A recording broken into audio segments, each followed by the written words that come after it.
ഇങ്ങനെ എന്തെങ്കിലുമൊക്കെ പറയുമ്പോഴേ എന്റെ മനസ്സിനൊരു സന്തോഷം ഉണ്ടാവുള്ളൂ. ഞാൻ എന്റെ സന്തോഷം നോക്കിയാ പോരെ. നമസ്കാരം. മായമില്ലാത്ത ഭക്ഷണം ന്യായവിലയ്ക്ക് കൊടുക്കാൻ ശ്രമിക്കുന്നത് ഇത്ര വലിയ തെറ്റാന്ന് എനിക്കറിയില്ലായിരുന്നു. ഇതാ ഒരു കുഴപ്പം. ഇക്കാലത്ത് നല്ലൊരു മനസ്സുണ്ടാവാൻ പാടില്ല, ഒരു സമാധാനം കിട്ടില്ല. ഒരു ഫേമസ് ഇൻഫ്ലുവൻസർ, ഒരുപാട് ഫോളോവേഴ്സ് ഉള്ള ആള് പറഞ്ഞത് ഭക്ഷണം വളരെ നല്ലതാണ്, പക്ഷെ മൃണാള് മിണ്ടരുതെന്നാണ്. അതെന്നാ വർത്താനം പറഞ്ഞു വെച്ചു പോയെ? ഇത്ര നല്ല ഭക്ഷണം കൊടുക്കുന്ന സ്ഥാപനം നടത്തുന്ന ആൾക്ക് മിണ്ടാൻ അവകാശമില്ലേ? തന്നോട് മാത്രമല്ല, ഈ നാട്ടിലുള്ള എല്ലാവരോടും ഞാൻ പറയുകയും ചെയ്യും. ഒരു മനുഷ്യന്റെ ഫണ്ടമെന്റൽ റൈറ്റ് അല്ലേ അയാൾക്ക് സംസാരിക്കാനുള്ളത്, പറയാനുള്ളത്? പോട്ടെ സാറേ കേട്ടാ, വീട്ടുകളാ ബോട്ടിയില്ലാത്ത അവൻ എന്തെങ്കിലും പറഞ്ഞെന്ന് പറഞ്ഞ് വിവരമില്ലാത്ത നിങ്ങളല്ലേ അത് ക്ഷമിക്കേണ്ടത്. അത് തടയുന്ന രീതിയിൽ സംസാരിക്കുന്ന ആള് ഇൻഫ്ലുവൻസറോ? ഇതെന്ത് ന്യായം, ഇതെന്ത് നീതി, ഇതെന്ത് മിണ്ടാതെ നിശബ്ദനായിരിക്കാൻ മാത്രം എന്ത് തെറ്റാ ഞാൻ ചെയ്ത്? പച്ചവെള്ളം ചവച്ചു കുടിക്കണ പഞ്ചപാവം അങ്ങോട്ട് ഇറങ്ങിയില്ലടേ. ഇങ്ങനെയൊക്കെ സംസാരിക്കുന്ന ഇയാളെ ഫോളോ ചെയ്യുന്നവരുടെ അവസ്ഥ ആലോചിച്ചിട്ട് എനിക്ക് വിഷമമുണ്ട്. നിങ്ങൾക്ക് ഞാനീ പറയുന്ന മനസ്സിലാവും, പക്ഷെ മുട്ട പോലും അജിനമോട്ടോയിലും മുക്കിയിട്ടല്ലാതെ തിന്നാൻ പറ്റാത്തവർക്ക് വിശപ്പ് എന്താന്ന് പറഞ്ഞാൽ മനസ്സിലാവുമോ? ഇവരൊക്കെ റിവ്യൂ ചെയ്യുന്നത് അവരവരുടെ അരി വാങ്ങിക്കാനാണ്.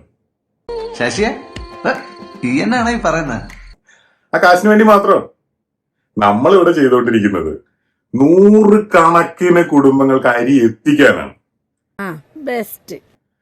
കൂടെ ജോലി ചെയ്യുന്നവരുടെ കാര്യത്തിലായാലും, വിശന്ന് കാശില്ലാതെ വരുന്നവർക്ക് കൊച്ചിയിൽ ഞങ്ങൾ ഏത് ബ്രാഞ്ചിലായാലും ഫ്രീ ഫുഡ് കൊടുക്കുന്ന കാര്യത്തിലായാലും ഇതാണ് ഞങ്ങൾ ചെയ്യുന്നത്.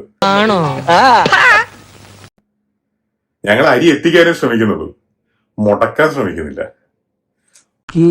എന്തോ എങ്ങനെ ഒരാൾക്ക് റിവ്യൂ ചെയ്ത് അരി വാങ്ങിക്കാൻ വേണ്ടിയിട്ട് 100 കണക്കിന് പേരുടെ അരി മുടക്കുന്നത് ശരിയാണോ?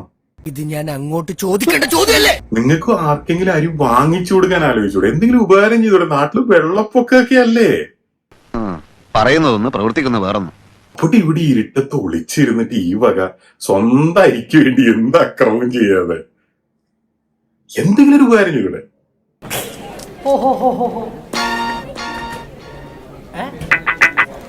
ഓപ്പൺ കിച്ചൺ മുതല് നല്ല ഭക്ഷണം കൊടുക്കാൻ വേണ്ടി ഞാൻ ചെയ്ത കാര്യങ്ങള് ഞങ്ങളോട് ചോദിച്ചിട്ടാണോ എന്നാണ് ചോദിക്കുന്നത്. അതെനിക്കിഷ്ടമില്ല. നിന്നോടൊന്നും ചോദിച്ചിട്ടല്ല നല്ല കാര്യങ്ങൾ ഞാൻ ചെയ്യുന്നത്. അതെന്റെ പാരമ്പര്യം. നിനക്കൊന്നും പറഞ്ഞാൽ മനസ്സിലാവില്ല.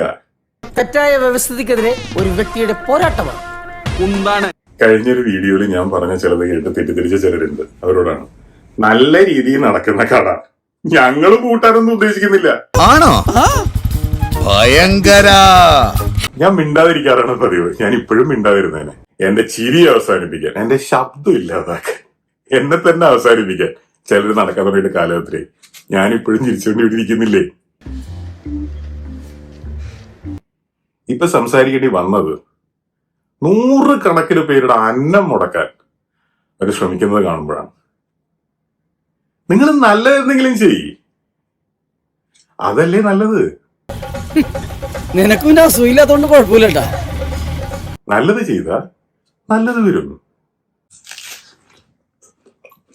ഞാൻ ഇപ്പൊ കാനഡയിലാ, അടുത്ത ആഴ്ച നാട്ടിൽ വരും. ഈ ഓണം നമുക്ക് ഒരുമിച്ച് ആവശ്യങ്ങളുണ്ടോ?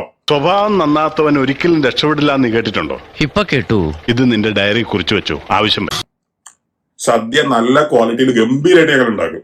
ആരോടും ചോദിച്ചിട്ടല്ല, അത് ഞങ്ങളുടെ മഹിമ. അതൊക്കെ ഗോപാലകൃഷ്ണൻ ഒരു നമ്പർ അല്ലേ?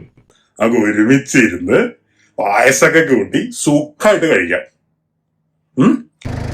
വേണ്ട കണ്ടാത്തോണ്ട ലേറ്റ് ആവണ്ട, ഇപ്പൊ തന്നെ ബുക്ക് ചെയ്തോ.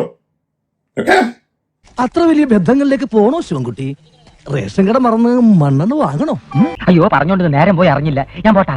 ഞാനും വരുന്നു. ചുമ്മാ കാറിൽ പോ.